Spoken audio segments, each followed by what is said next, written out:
শোনো, আজকের দিনে আমি তোমাদের সবার জন্য একটা বিশেষ ঘোষণা করছি। মহারাজ যখন বিশেষ ঘোষণার কথা বলছেন তখন আশা করি এটি খুবই সুখের মানে আনন্দের ঘোষণাই হবে। ঠিক ধরেছ কবি, এটা আনন্দের ঘোষণাই বটে। বাবা বাবা, অনেক দিন কোন সুখ সংবাদ পাইনি মহারাজ। আজ আপনার মুখ থেকেই আনন্দের ঘোষণা শোনার জন্য উদ্গ্রীব হয়ে আছি। মহারাজ আপনি বলুন, আমরা শুনতে চাই। বিলক্ষণ মহারাজ, পূর্ণিমা তিথি এসেই গেছে। এটাই তো সময় যে কোনো আনন্দের ঘোষণা করার জন্য।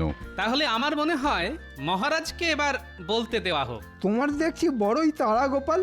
ও বুঝেছি, আনন্দের ঘোষণা শুনে তুমি উদ্গ্রীব, কিন্তু কেন বলো তো?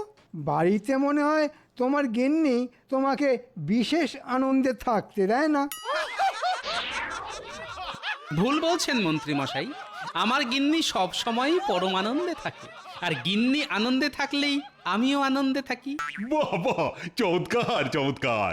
আমার গিন্নি মানে তোমাদের রানীমাও পরমানন্দেই আছেন, তাই আমিও আনন্দে আছি। বেশ বলেছ গোপাল। এখন কথা হচ্ছে, রাখি পূর্ণিমার পুণ্য তিথিতে রানীমা তোমাদের সবাইকে রাখি পরাবেন। এ তো দারুণ খবর মহারাজ। আমি ওনাকে আমার আন্তরিক কৃতজ্ঞতা জানাচ্ছি। সেটা রানীমাকেই জানিও মন্ত্রী। এখানে সবাইকে রাখি পরিয়ে রানীমা যাবেন বাপের বাড়ি তার দাদাদের রাখি পরাতে। সত্যিই খুব আনন্দের খবর মহারাজ। আমাদের রানীমাও কাল সবাইকে পরাবেন রাখি, সেই আনন্দে নেচে উঠেছে আমার মনের পাখি। হ্যাঁ সত্যি, এটা খুব আনন্দের খবর। আর এই যে আনন্দ, এটা শুধু মনে, বিজ্ঞান এর হদিশ পায়নি। ঠিক ঠিক। খুবই ভালো কথা মহারাজ, কিন্তু একজনকে নিয়ে আমার খুব চিন্তা আছে। চিন্তা? সে কি, কাকে নিয়ে চিন্তা মন্ত্রী? এই গোপালকে নিয়ে। আমাকে নিয়ে চিন্তা? কিসের চিন্তা? মহারাজ, আমি যেটা ভাবছি সেটা হলো গোপালের যা মোটা চেহারা আর মোটা মোটা হাত, তাতে গোপালকে রানীমা রাখি পরাবেন কি করে? মন্ত্রী মশাইকে সেটা না ভাবলেও চলবে মহারাজ। উনি মনে হয় আমার জন্য একটু বেশি চিন্তা করে ফেলেছেন। সবার শুরু থেকেই আমি সেটা লক্ষ্য করছি মহারাজ। গোপাল, তুমি যে কি বলো, হ্যাঁ? শোনো গোপাল, আমার মনে হয় তোমার হাতে রাখি পরাতে হলে একমাত্র উপায় হলো গরুর গলার দড়ি। এ দেখুন, আপনি কিন্তু একদম বাজে কথা বলবেন না মন্ত্রী মশাই। এটা কিন্তু একদম ভালো হচ্ছে না। মহারাজ, আপনি মন্ত্রী মশাইকে দয়া করে চুপ করতে বলুন। ঠিক মন্ত্রী, তোমার এখন চুপ করে যাওয়াই ভালো। তুমি আর কথা বাড়িও না। আমারও গোপালকে নিয়ে এইসব কথা শুনতে মোটেই ভালো লাগে না। বেশ মহারাজ, আমি চুপ করলাম। শুটকো মন্ত্রী মশাইকে চুপ করতেই হবে। বাহ গোপাল, এবার যে তুমি শুরু করলে। কোপা, তুমিও চুপ করো না। আমাদের আজকের মতো সভা এখানে মুলতুবি করা হলো।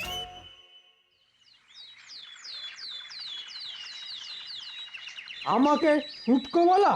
গোপালের এত বড় আস্পর্ধা, এর আমি প্রতিশোধ নেবই নেব।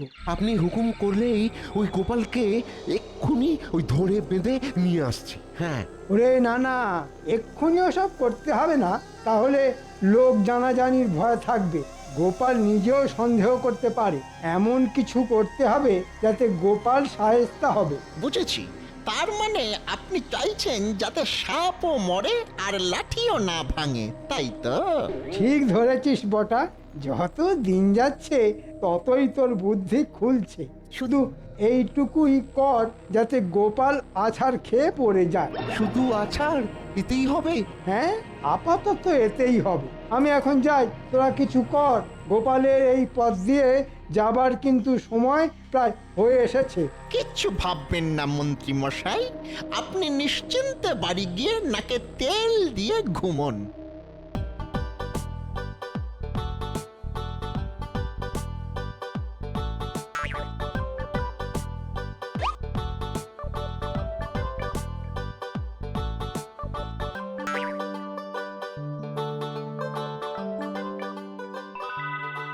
আমাকে এবার যে যেতে হবে। হ্যাঁ, তুমি যাও রানী, তুমি যাও, আর দেরি করো না। তাহলে তোমাদের দাদাদের রাখি পরাতেও তো দেরি হয়ে যাবে। কিন্তু গোপাল যে এলো না এখনো। গোপালকে নিয়ে আপনি একদম ভাববেন না রানীমা। গোপালের আসলে কোনো কাণ্ডজ্ঞান বলে কিছুই নেই, আর দেরি করে রাজসভাতে আসাটাই ও নিয়ম করে ফেলেছে।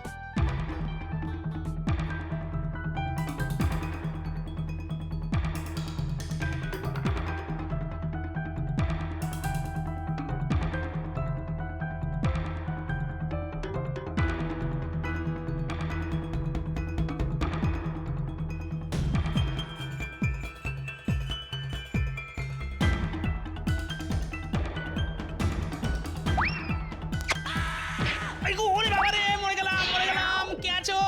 আমাকে একটু ধরে তোলো।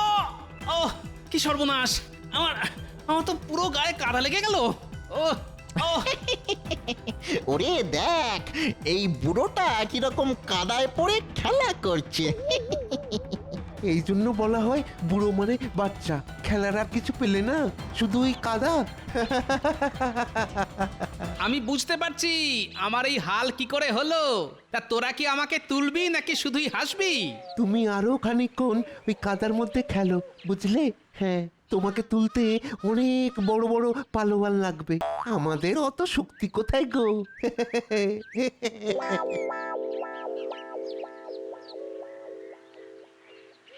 সাক্ষাৎ দুটো শয়তান।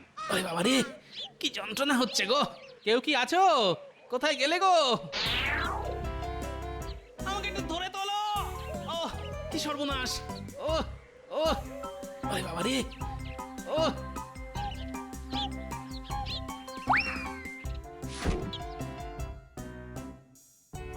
এ কি গোপাল দাদা, পড়ে গেলে কি করে? পড়েছি কি আর সাত করে? এই দেখো, কে দড়ি ফেলে রেখেছিল, ওতে পা জড়িয়ে পড়ে গেছি। ভাগ্যিস তুমি এলে, নইলে যে কিভাবে উঠতাম কে জানে। এ কি, তোমার হাত দেখছি ছড়ে গেছে। আরে কি করছো? তুমি একদম চুপ করে থাকো, জায়গাটা বাঁধতে হবে, না হলে বিষে যাওয়ার ভয় থাকবে। তাই বলে তোমার অমন শাড়িটা নষ্ট করবে? ও শাড়ি আমার অনেক আছে, তোমাকে ভাবতে হবে না, বুঝলে?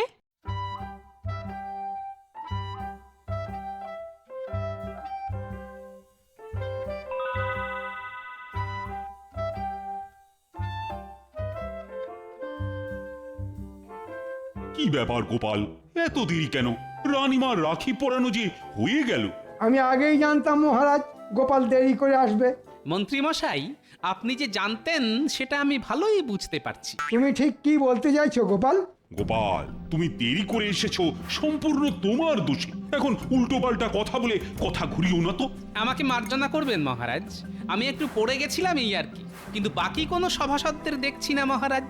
কেন গোপাল, তাদের কি ঘর বাড়ি নেই? তুমি কখন আসবে সেই জন্য তারা সবাই বসে থাকবে, এটা তুমি আশা করো কি করে? না না না না, আমি কোনো আশাই করিনি। তবে কিনা বাড়িঘর নিশ্চয়ই আপনারও আছে, তাও আপনি আমার জন্য বসে আছেন দেখে আমি যার পর নাই আনন্দিত। আমার কথাতেই মন্ত্রী এখনো আছে গোপাল। তুমি নিশ্চয়ই জানো যে তোমাদের থেকে মন্ত্রীর কাজ কিঞ্চিত বেশি। যাই হোক, তোমার এখন কোনো কাজ নেই গোপাল, তুমি এখন আসতে পারো। যথা আজ্ঞা মহারাজ।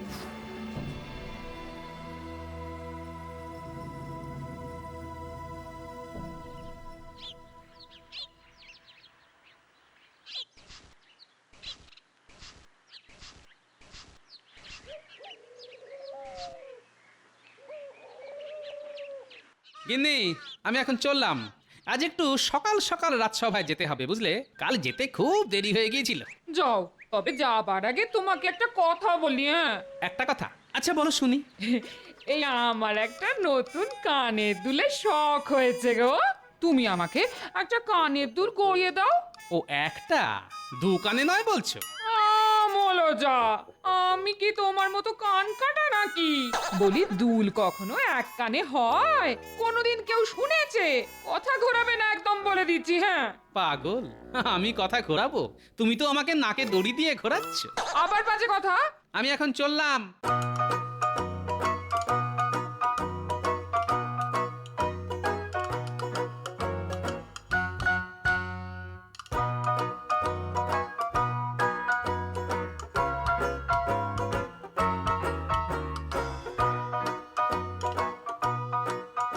এবার এই কাজটাও করতে হবে রে বটা ঘটা।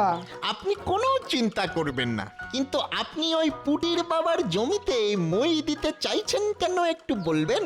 শোন, ওই পুঁটির বাবা অনেক ভাগ চাষিদের দিয়ে চাষ করিয়েছে, আর জমিতে পাকা ধান পুরো ভরে আছে। তোরা তো জানিস যে সমস্ত চাষি পাকা ফসল ফলায়, তাদের কাছ থেকে আমি নিজের জন্য একটু বেশি করে খাজনা নিই।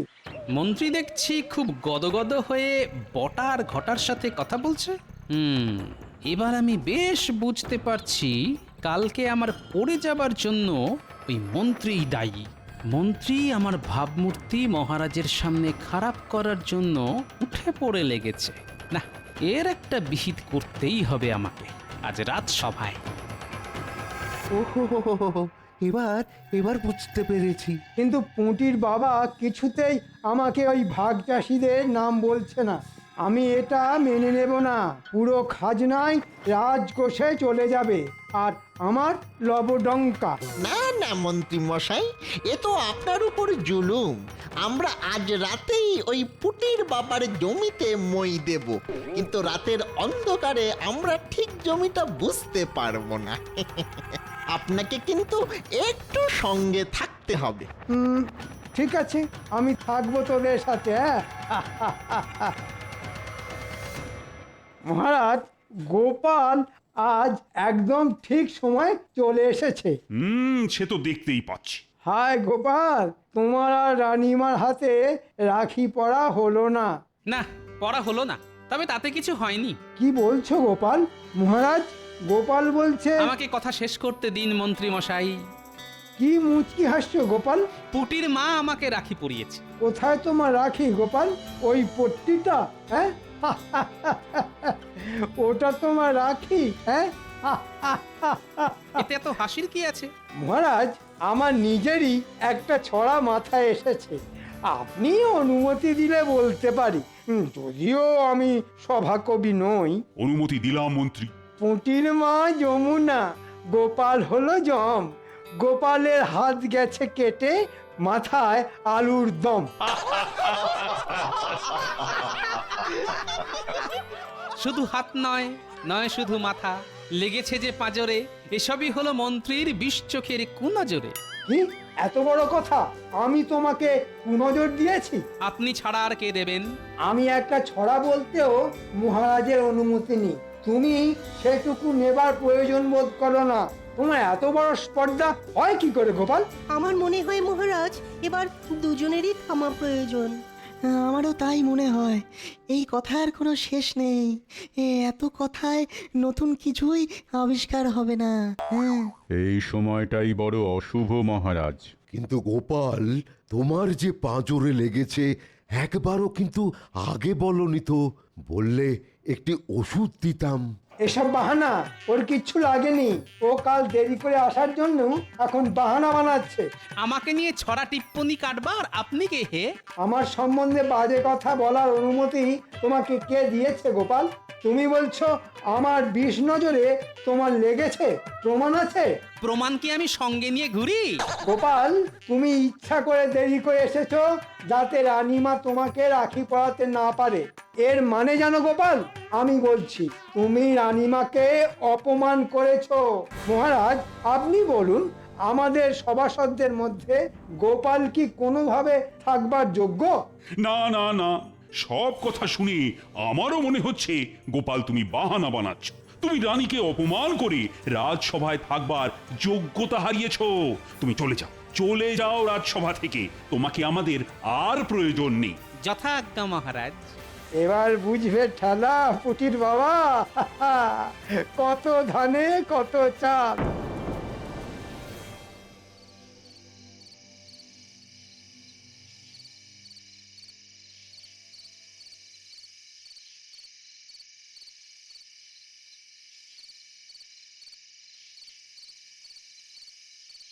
নে, তোরা কাজ কর, তোরা কাজ শুরু কর।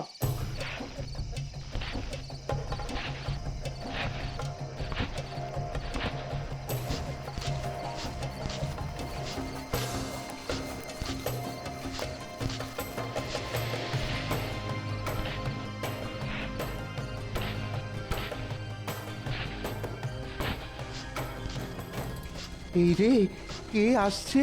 তাই তো একটা ছায়ামূর্তির মতো এগিয়ে আসছে। ওরা ওদিকটা কাজ করতে থাক, আমি এদিকটা দেখছি।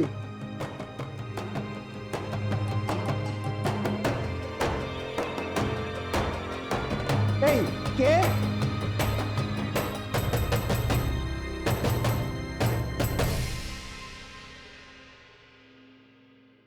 নবাবের চিঠি এসেছে, নবাব খাজনা চেয়ে পাঠিয়েছে। এবারে শুনছি তো ভালোই ফসল হয়েছে, তাই নবাবকেও ভালো রকমই খাজনা দেওয়া যাবে। নবাবও ভীষণ খুশি হবেন। মহারাজ, আমি যেটা বলতে চাইছি,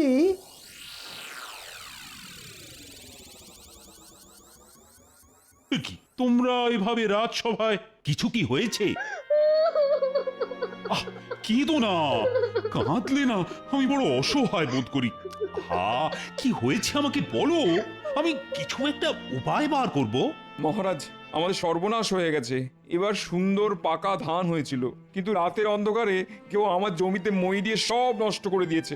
সে কি, কে করতে পারে এমন ভয়ানক কাজ? মন্ত্রী, তুমি তুমি কাউকে আন্দাজ করতে পারো? আগে না মহারাজ, একদম না। আপনাকে খাজনা দেবার মতো আমাদের যে কিছুই নেই মহারাজ, আমাদের যে সব হারালো। ঠিক আছে ঠিক আছে, তোমরা আর কেঁদো না, এখন ঘরে যাও তো যাও। যেই দোষী হোক সে নিশ্চয়ই শাস্তি পাবে। আর তোমাদের খাজনা পুরো মকুব। না না না, কোনো খাজনা দেবার প্রয়োজন নেই। না না না না না, এ আমি কিছুতেই মেনে নেবো না। কৃষ্ণচন্দ্র যা খাজনা পাঠিয়েছে তা না পাঠানোর মতোই। এইটুকু খাজনাতে কি হবে? কোথাকার কে পুঁটির বাবা তার পাকা ধানে কে মই দিয়েছে সেটা শুনে নবাব কি করবে? হ্যাঁ গো, আমার সোনার দুলের কি হলো? ধুত্তর, একেই দেখছো মহারাজের ওখানে চাকরি আমার চলে গেছে, সংসার কিভাবে চলবে সেটাই ভাবছি, ইনি এলেন সোনার দুলের কথা বলতে। ওরকম শখের চাকরি করাও যা আর না করাও তা। ওই যখন চাকরি করতে তখনও তো শুনতাম তোমার নাকি কড়ি মোহর কিছুই নেই। আমি কিচ্ছু শুনতে চাই না। সামনে আমার বোনপোর বিয়ে, তুমি যেখান থেকে পারো ধার দেনা করে হলেও আমার জন্য সোনার দুল তোমাকে নিয়ে আসতেই হবে। কি আবদার? আচ্ছা, কাল যাবো শাকরার কাছে, বাকিতে যদি দেয়। ঘরে না বসে থেকে তাই যাও।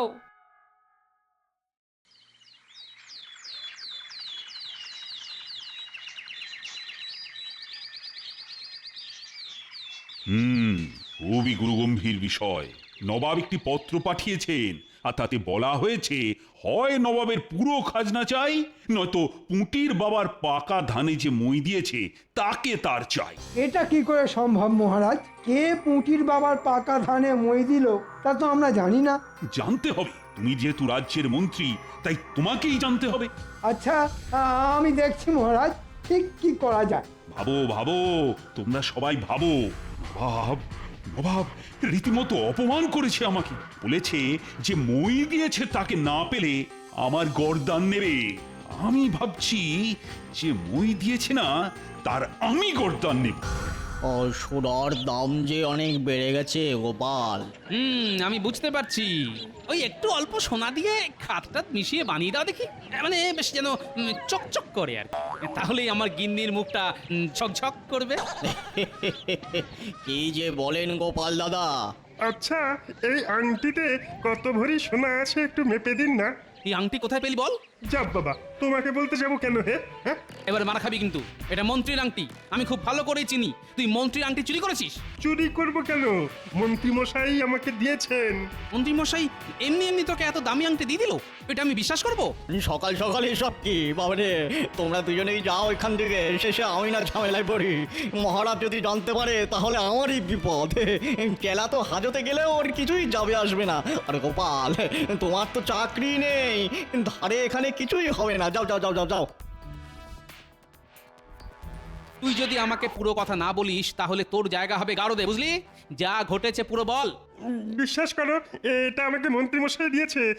কারণ ওই অন্ধকার রাতে মন্ত্রী পুঁটির বাবার জমিতে মই দিচ্ছিল, আর আমি সেখানে। জমিতে মই দেওয়া দেখে ফেলেছিস? এখন এখান থেকে তাড়াতাড়ি চলে যা আর সব ভুলে যা। চলে যেতে পারি, কিন্তু ভুলে যাব কি করে মন্ত্রী মশাই? আশা করি এটা পেলে নিশ্চয়ই ভুলে যাবি। এতে যা শোনা আছে তাই দিয়ে তুই আরাম করে থাকতে পারবি। আমি সব ভুলে গেছি। মহারাজ, এই হলো পুরো ঘটনা। আমি জানতে পেরেই ওকে রাজসভাতে নিয়ে এসেছি। আমাকে মাফ করে দিন মহারাজ, আমি কিছু করিনি, আমি শুধু দেখে ফেলেছিলাম। তুমিও দোষ। তোমার এই ঘটনার কথা আমাকে জানানো উচিত ছিল। কি ঘটনা মহারাজ? আপনি কি বুঝতে পারছেন না? চেলা আমার আংটি চুরি করে ধরা পড়েছে আর এখন নিজেকে বাঁচাবার জন্যে আমার নামে গল্প বানাচ্ছে। তাই নাকি মন্ত্রী মশাই? যদি আপনার আংটি চুরি হতো তাহলে আপনি নিজেই তো অভিযোগ করতেন। কই, আপনি তো তা করেননি। না মানে চুপ করো মন্ত্রী। তোমার শাস্তি আমি দেব না, নবাব দেবেন। নবাবের হাতে আমি তোমাকে তুলে দেব। প্রহরী, এক্ষুনি মন্ত্রীকে বন্দি কর। শুধু আমাকে বন্দি করলেন মহারাজ, ঘটার বটাও আমার সাথে ছিল। তাদের কথাও মহারাজ ভাববে মন্ত্রী মশাই, আপনাকে ভাবতে হবে না। মন্ত্রীর 1 বছরের মাইনে যা মূল্য হয় সেটা পুঁটির পরিবার আর ভাগ চাষীদের দেওয়া হলো। আর গোপাল, তোমার কাছে আমি নিজেই লজ্জিত। তুমি রাজসভায় তোমার জায়গায় বসে আমার লজ্জার হাত থেকে মুক্তি দাও গোপাল। যথা আজ্ঞা মহারাজ।